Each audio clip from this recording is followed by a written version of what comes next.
Welcome everybody to the Voces Digital webinar series. Tonight we are looking at amplifying Latin American women in the Spanish classroom. And we have two amazing presenters with us tonight. We have Margarita Perez Garcia, who is a Venezuelan author of easy to read literature who specializes in supporting struggling readers and learners with reading difficulties. We also have Adriana Ramirez, who is a Colombian author, a Spanish teacher, and a teacher trainer. She has a great passion for sharing the beauty of her country and her people with the world. You can see this love in all of her published novels. So, ladies, I'm going to let you go ahead and take it away. Thank you, Melissa, and thank you everyone for being here. So this presentation, we originally did it in ACFL in November, and it was a really powerful presentation. We got a full room of teachers, and today we're going to do a shorter version. So Margarita was working on make it work for 30 minutes because we know we have 30 minutes. It is 30 minutes, not 45. It's 30, and then ACFL was 45, yes. Well. It's 30 minutes, so we have to rush. Okay, so let's start with our introductions. So this is us, and follow us on Instagram. We post a lot of things related to what we do, teaching, using novels in the classroom, reading in the classroom. Everything is related to teaching, so follow us on Instagram. And if you speak Spanish, I highly recommend our podcast, Armando Bochinche, Rompiendo el Silencio Colonial. It's in Spanish, and it's a podcast in which we try to talk about topics that are usually taboo or people don't want to talk about it. And the idea is decolonizing our language classrooms. And then you will see this throughout the presentation because we're going to amplify Latin American women voices through the collection Revolucionarias. And these do you want to talk about this, Margarita? Yeah, so in 2020, Adriana and I, recognizing the low representation of Latin American women in the literature we use in the language classroom, we decided to create a collection called Revolucionarias.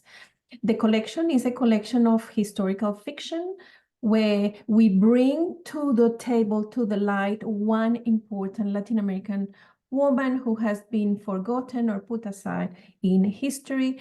The books, we have 3 books in the collection, Maria Cano, Guaitipan, Juana la Avanzadora, and soon we are publishing the 4th volume of the collection, Teresita. Do you want to say a word about Teresita, Adriana?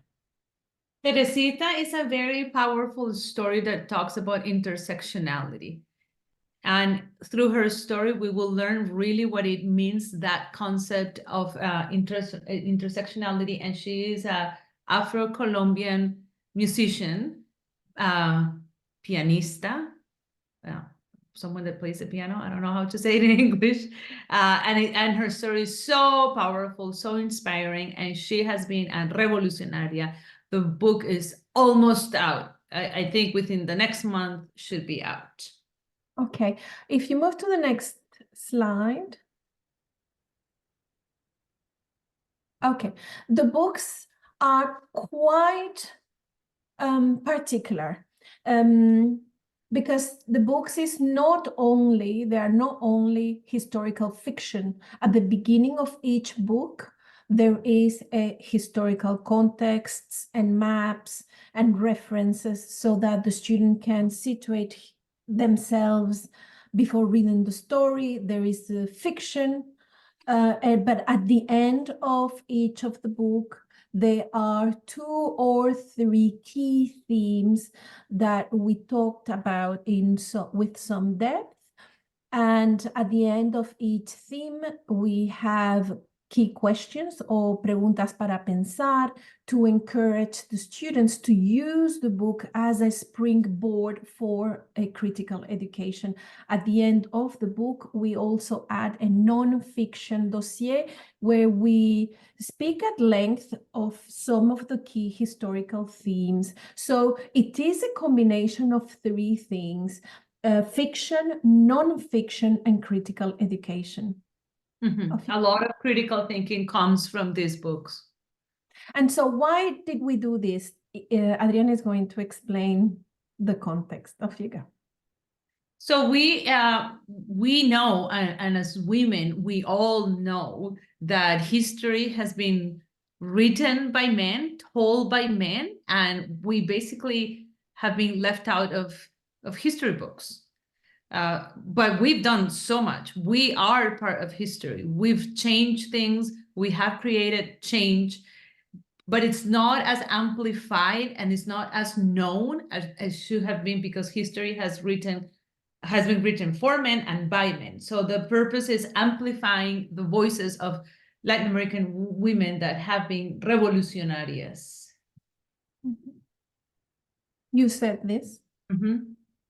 So what we want to bring to the front, especially thinking in our students, both male and female, is that we do not see ourselves represented in literature in power roles, like in roles that are very inspirational and revolutionary. Usually have been men. Usually women have been in literature and movies accompany men, but not us at the forefront. So we want to see in our curriculum, we want to see in the literature that we read with our students, women leaders, successful athletes, women who have changed history, scientists. We want to see ourselves represented because we know how powerful that is for our students, both male and female. And we see that in a 2018 survey about diversity in children's books, we see that the percentage of Latin American characters, it sits around 5%. So we are underrepresented in general literature. Go for the next slide, please. But when we look at the number of books, the number of graded readers that we bring to our classroom, at the moment, we did with Adam Gide, we did from the World Language Bookshelf in November 2023. We did a survey of the number of books, and for 429 books written in Spanish, 2/3 are written by women. But only of those 429, 18% of those books are written by Latin American women, and only 1%, well, almost 2%, are about significant women and Latin American history. So we see that the subject of the Latin American women in our books is almost absent. And Adriana and I wanted to do something with it, and we devised a framework. Can you move to the next? Adriana, okay. So like Margarita was saying, we want to include these stories as part of our curriculum. We want to redefine the history of Latin America. We want to tell the history from a different perspective. And then, so we design a roadmap. Let me there, because Yeah. you're So we have redesigned, we have designed a roadmap, a blueprint of 10 steps that you can use to teach. And to teach any of these books, and today we are going to talk about Maria Cano in particular, but you can teach, you can bring to your classroom, or you can devise a curriculum where a Latin American woman is at the center stage. So this roadmap comprises 10 steps, and it has 2 parts. The first is approaching the historical figure, and that is a work that you do on your own before teaching the students. And the second part of the roadmap is the way that you walk with your students. So, which woman and why? This is our first question. There are 4 strategies to choosing a woman and bringing her to the center of the curriculum. You can, of course, take a book that is already written. For example, Maria Cano, Whitey Pan, or Juana And there are a few other books there too.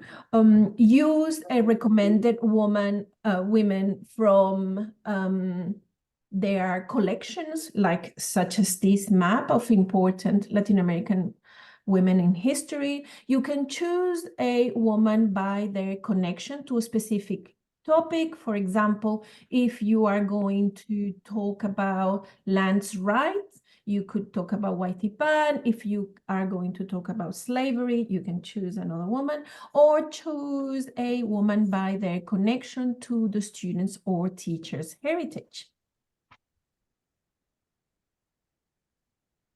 Off you go, Adriana. So searching for information about this woman, how do we ensure that the information is treated critically? This is very important. And it is most likely to be treated from a sexist, imperialist, and racist lens. And this is what we have found in our research or resources that we find sometimes to bring to our classes is either very sexist, where the woman is not the main character, not the main role, and is always serving the purpose of a man, or imperialist, the narration has been told by the North, or very racist. So you have to treat this information critically. And for this, in this process of developing the collection and the workshop, we created a tool to help teachers to find accurate, respectful stories and representation of women, and this is the tool. So we speak about this tool in the episode number 7 of our podcast. And we started to think about, we weren't very happy about how we were represented in graded readers. And Adriana and I developed this poster that we hope teachers have in their classroom, so they can encourage students to read critically. In this poster, there are key questions that will promote critical thinking about what we are reading. Do you want to read them now, one and one? What do we do? Let's alternate them, but I want to say that this poster is part of a collection of a total of 8 posters that you can find them on our TPT store. And the idea is use them to create critical thinking, develop critical thinking with the students, with everything that you read or see in the class. And in the episode of the podcast, we talk about it. We talk about how we use it in the class. So let's read the questions. Number 1, ¿las mujeres de la historia son débiles o fuertes física, mental y o emocionalmente? ¿Qué intereses tienen? ¿Les interesa solo ir de compras y o su aspecto físico? ¿Son las mujeres activas o pasivas en la historia? ¿Tienen poder de decisión y cambio? ¿Cuestionan las expectativas sociales o aceptan pasivamente lo que se espera de ellas? ¿Son las mujeres independientes o necesitan del apoyo de una figura masculina para salir de sus dificultades, ser salvadas? ¿Qué rol tienen las mujeres en la historia, además de los roles tradicionales ocupados por estas como amas de casa o madres? ¿Cómo los hombres de la historia ven a las mujeres? ¿Cómo se relacionan con ellas? ¿Qué esperan de ellas? Cuando hay mujeres en la historia, ¿de qué hablan entre ellas? ¿Cómo enfrentan las mujeres las dificultades? ¿Llorando? ¿Con miedo? ¿Las mujeres están definidas por una relación romántica o maternal? So we use those questions first as teachers to choose the material, the story, the novel, even the movie that we're going to bring to our classes. Now we have 16 minutes. We have 16 minutes and we are going to walk through the remaining 7 steps quickly. So once you have selected the woman and critically assess the resources you are going to use, you are going to anchor this woman in a historical period to understand and measure the importance of her work. You can do map talk, timeline talk. In our books, we provide maps and the historical information, but you can build that yourself. You go. So this is something kind of like this is something that we provide in all the books. We provide the name, the date, the place of birth, and then things that were happening in the world, in the world, more in the Western Hemisphere, because we're writing from this side of the world, well, things that were happening during that time. So the students have a historical context. This woman, Maria Cano, was a revolucionaria because look at the date. Look at the dates where she was born and grew up and what was happening around that time. So what she did was very revolutionary for her at that time. Like Margarita said, doing map talks are very important, centering the students like geographically where the story takes place. And then, go ahead. Yeah. No. Rafika? And then using pictures, picture talks and video talks to help them create a clear picture of how this woman looked like and things that she did. If you can find, sometimes we cannot find them if the stories are old stories. Guaytipan, we don't have any pictures or videos, but Maria Cano, for example, in instance, we do have. So I tried to find real pictures of her, use the pictures, and I found this trailer of a novela, kind of like a novela, no, like a series on Maria Cano that they did in Colombia. So I'm not going to watch the whole thing with my students, but I want to show some pieces so they see her or someone acting in action. Do I keep going? Yes. Okay.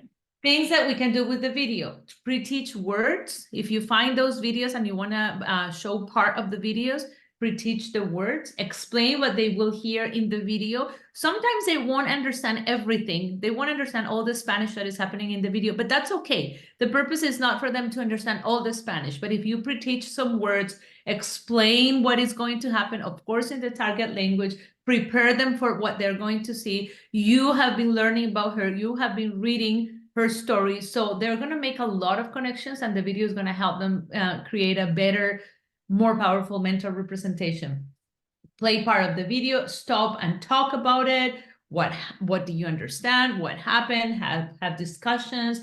Play another section again and repeat this process until you finish the video. Short videos are recommended. I like doing this with short videos, or if I have a movie, I will do this with a piece of the movie, a section of the movie, not with the whole thing, and maybe I let the movie run.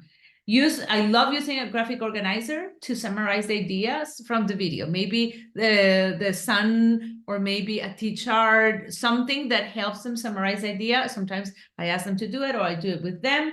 And use personalized questions that you can find them in the books, or you can write them to help the students make connections with this character and their own lives. So we read language learner literature, and of course, we are going to scaffold words, phrases, and paragraph. We can also use story listening to tell the story of the chapter before the students read the chapter. Adriana, in the next slide, she has some infographics. Can you bring them? Next slide.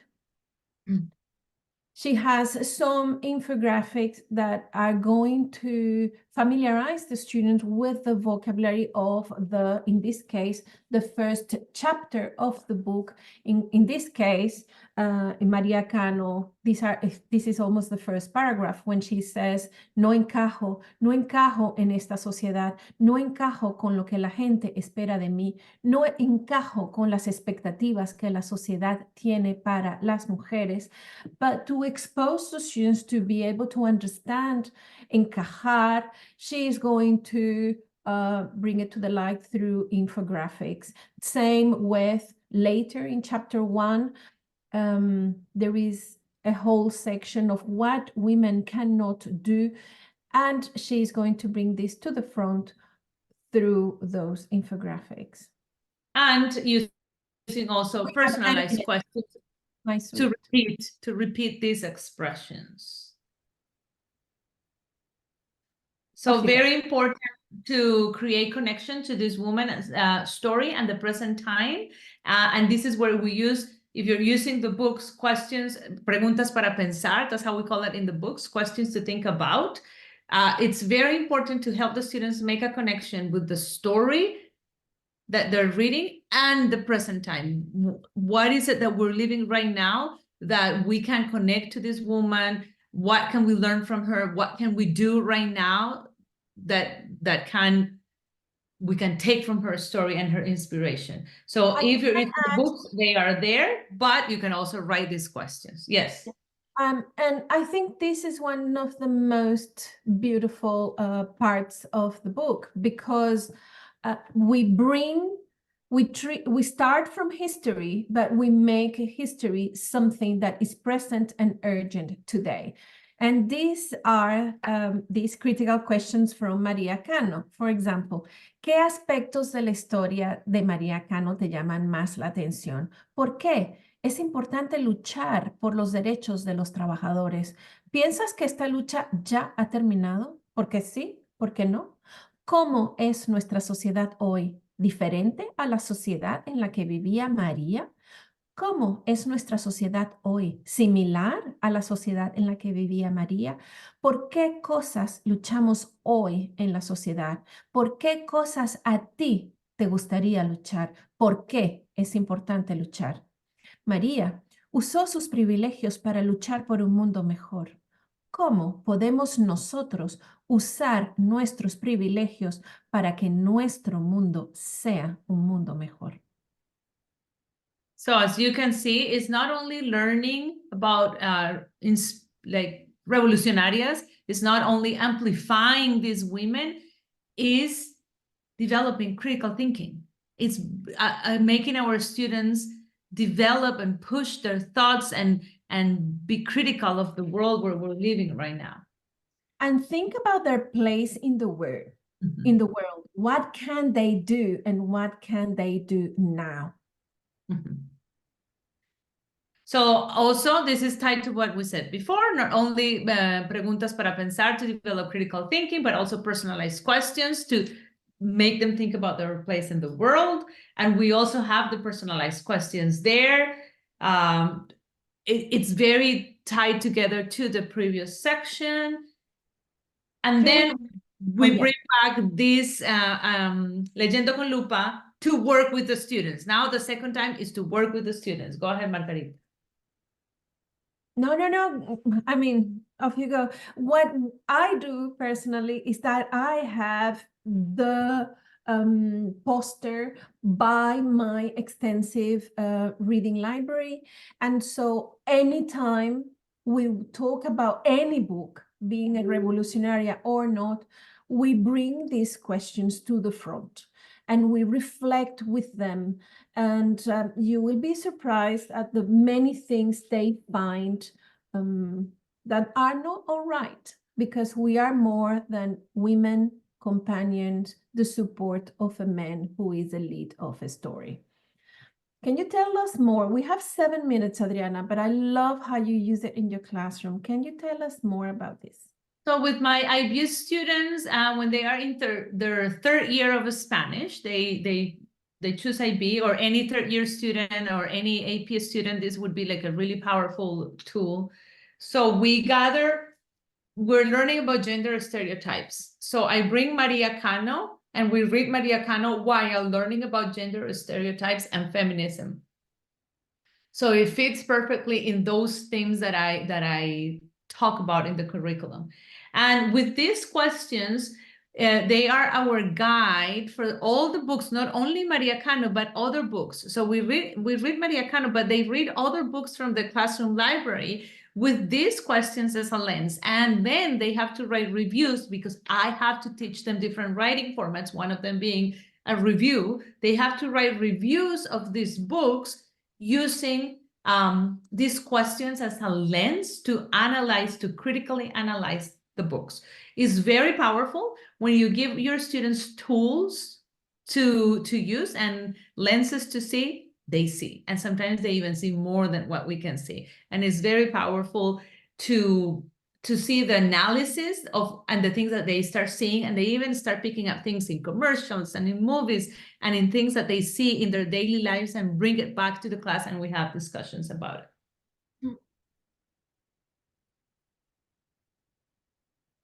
So we end the roadmap by writing and discussing, but also by doing creative writing. Do you want to talk more about this? Yes, so write and discuss is very powerful because it gives you a time to discuss, but also write. And as a teacher, you model the writing, you model how to write a paragraph, you do that repetition of the sentences that they need so much. So write and discuss is always a good practice that you can do every day, no matter what you're doing. And then creative writing, we wrote these examples here, things that you could do for creative writing. From a fact or a sentence from this woman's story, students inhabit the thoughts of the woman in the first person, and this is a type of writing that aims to challenge the stereotype. So let's say you choose, or you let them choose, no encajo. So you get that no encajo, and you tell them, write something from your perspective that uses no encajo. And then you're letting them go free and tell you, what is it where you don't fit in? Tell me. And that creative writing is so powerful, and you let them express their thoughts and their feelings.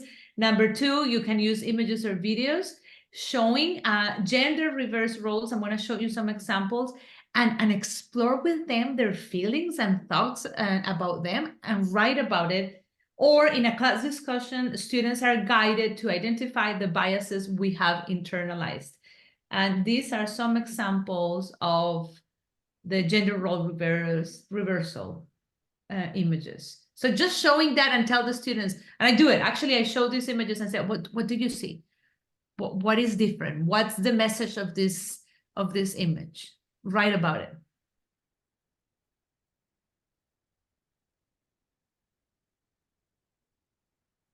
And then for final assessment, That I love the most what you do here with this final interculturality assessment.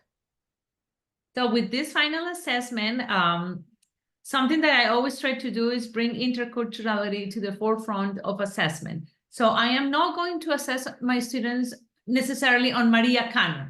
Sometimes you can just tell them, summarize the story in your own words. That's fine. But what I try to do is I make an intercultural connection. I know they've learned about Maria Cano. I know they know everything about her because we've been doing reading, talking, discussing everything. So I want the oral and the written presentation to be an intercultural connection in which the students are going now to go and do some research about revolucionaria from their countries, from their culture, from their heritage, research about it, and then do an oral presentation to the class, or the written exam also could be, I prefer oral presentation to the class, teaching us about this woman from this place. So it's very powerful because even though it's a Spanish class, it really doesn't matter. We also have a cultural fabric within the classroom. We are learning from powerful women from India and from China and Pakistan and Afghanistan. So we're learning about these women from these countries that we never learn about. And they are so proud learning about, teaching about and sharing about their culture and their women. And the class is so fascinated learning about these other women around the world. Adriana, we have 1 minute. Yeah. So let's close it. So what's next?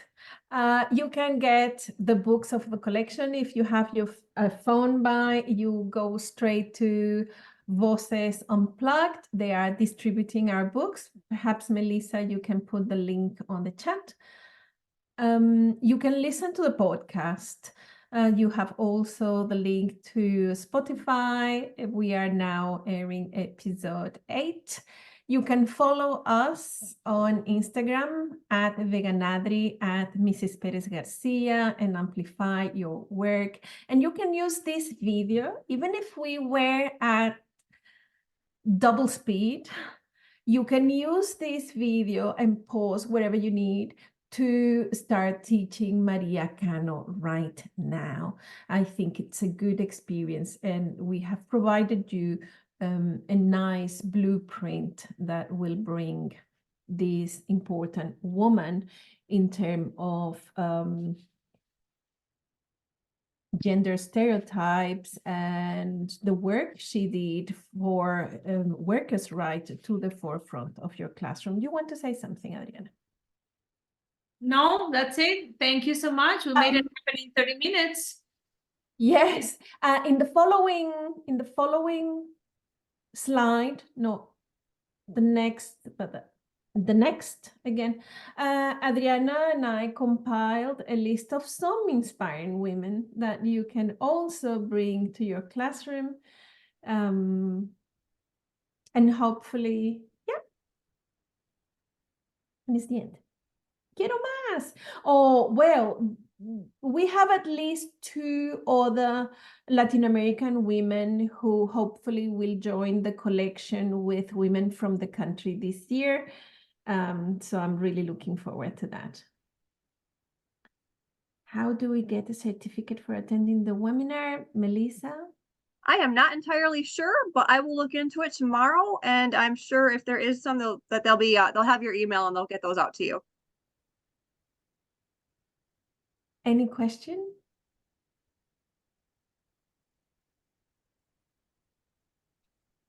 All right, excellent. Well, thank you so much. That was amazing how much you were able to pack into a half an hour. So lots of stuff for everybody to take home and think about. This was recorded, everybody, and will be posted on the Voces Digital website. So keep an eye out for that.